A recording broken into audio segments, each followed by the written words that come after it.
Saludos cordiales. Mi nombre es María Lucía Morales Coello, estudiante de sexto nivel de la carrera de Derecho. Y en esta exposición voy a presentar mi análisis del artículo Cibersolipsismo, ¿quién hace el control de las máquinas?, escrito por Jefferson de Carvalho Gómez. Pues aquí tenemos una invitación a reflexionar acerca de un tema actual y profundamente ético. ¿Hasta qué punto puede la tecnología sustituir al ser humano en la administración de justicia? Y sobre todo, ¿quién controla las máquinas cuando ellas comienzan a tomar decisiones? Comencemos. El derecho en el siglo XXI se enfrenta a una profunda transformación tecnológica. ¿Esto por qué? En el siglo pasado, los procesos judiciales eran manuales, escritos a mano y revisados únicamente por jueces humanos. Hoy vemos una transformación digital profunda. Audiencias virtuales, expedientes electrónicos y hasta software que ayudan a los tribunales a decidir casos mediante algoritmos. Entonces, ¿qué es la informatización de la justicia? Pues ahora se está convirtiendo no solo en una herramienta de apoyo, sino que puede llegar a afectar el núcleo del Estado democrático de derecho, pues abre la puerta a que las máquinas sustituyan la labor interpretativa del juez. Cibersolicismo, la pérdida del control humano en la toma de decisiones jurídicas. Entonces aquí la pregunta es, ¿pueden las máquinas administrar justicia? ¿Qué decimos? ¿Pueden o no pueden? La interpretación judicial y la hermenéutica. A ver, la hermenéutica en el derecho, desarrollada por el jurista brasileño Lênio Streck, para explicar que el derecho no puede existir sin la interpretación humana. Interpretar la ley no es aplicar fórmulas, sino más bien comprender los hechos, comprender el contexto y los valores que están detrás de cada caso. De acuerdo con esta corriente, la intervención jurídica es un fenómeno humano, histórico y subjetivo.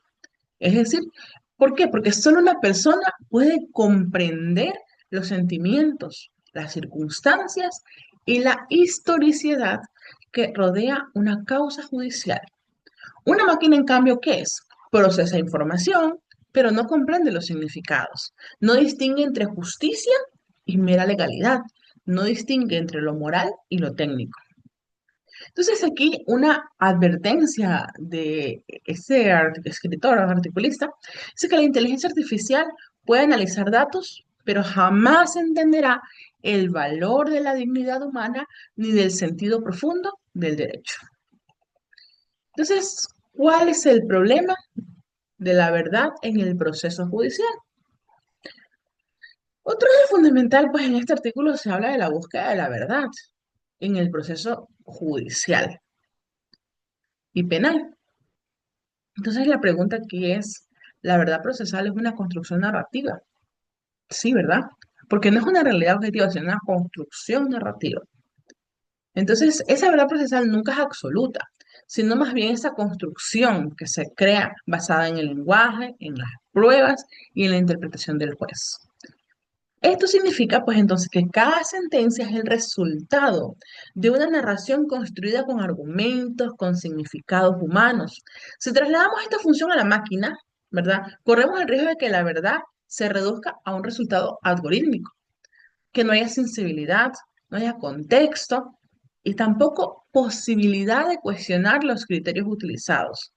Así, la llamada verdad judicial podría convertirse entonces en una verdad programada, diseñada para quienes controlan los sistemas tecnológicos. Entonces, aquí es, la IA podría crear verdades programadas, desprovistas de un razonamiento jurídico y sensibilidad humana.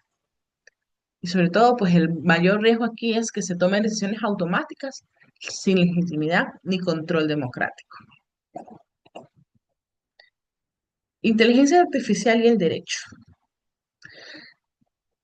Hay que, en este artículo se analizan temas puntuales del contexto brasileño, donde se usa el sistema Sócrates en el Tribunal Superior de Justicia.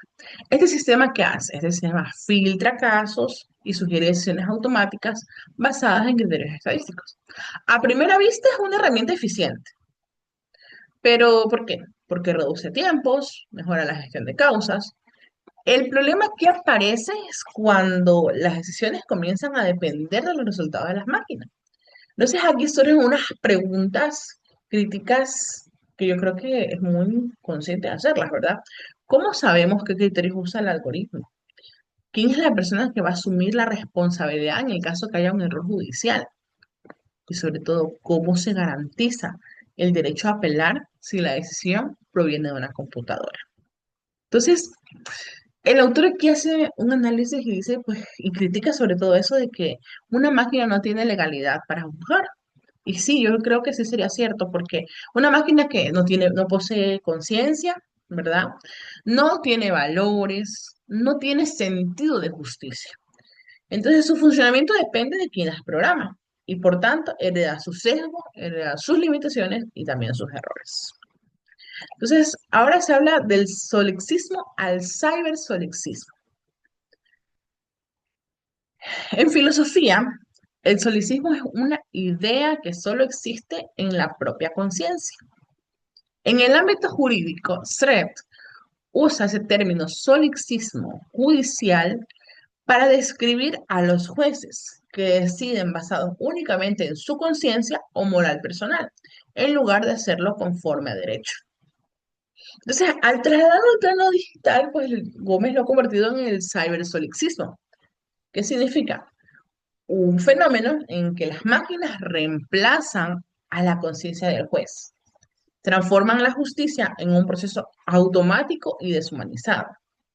En este nuevo solipsismo, ¿verdad? Ya no es moral, es un solipsismo tecnológico. Ya no decide un juez individual. Es decir, podría haber pues una amenaza a la objetividad del debido proceso y la legitimidad democrática. Ya decide un algoritmo sin rostro. Y si el control de las decisiones humanas ya es difícil, imagínense cómo podemos controlar a una máquina que deciden sin transparencia y de paso sin emociones. Entonces, todo esto se vuelve un riesgo para la democracia y el Estado de Derecho. Porque, ¿qué pasa? El derecho es una decisión humana y es parte esencial de la democracia. La Constitución delega esas funciones a los jueces, la función de juzgar, y a los tribunales, o sea, no lo delega a programas informáticos. Entonces, hay una pérdida del control sobre la función jurisdiccional. Delegar esa tarea a las máquinas significa que se renuncia al control ciudadano y judicial, pues ningún algoritmo puede ser ni responsable, ni penal, ni disciplinariamente. Entonces, la inteligencia artificial, ¿qué pasa? Carece de empatía, carece de valores éticos y también no tiene la capacidad de indignarse ante una injusticia o para valorar los derechos humanos. ¿Y qué pasa una justicia sin empatía? Es una justicia sin alma. Para concluir, el derecho debe servirse de la tecnología, sí, que no se debe rechazar la tecnología. La tecnología es parte de nuestro contexto, es parte de nuestro diario vivir, pero debería dárseles límites claros. La inteligencia artificial puede ser una herramienta muy valiosa para optimizar los procesos de justicia, pero nunca deberían sustituir a la interpretación humana.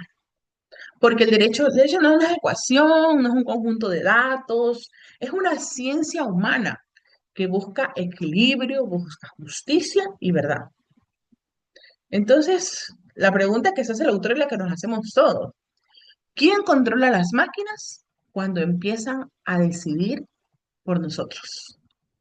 Y la respuesta sería, de una perspectiva jurídica y ética, solo puede ser una.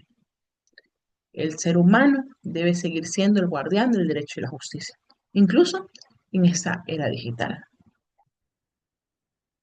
Porque miren, cuando hay errores humanos y la frialdad de los algoritmos, es mejor a veces, como lo dice aquí el autor, quién puede sentir, quién puede razonar y quién puede corregirse.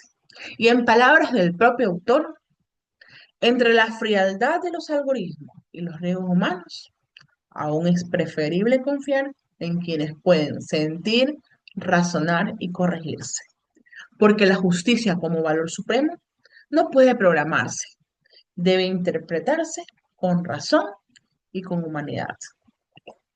Muchas gracias.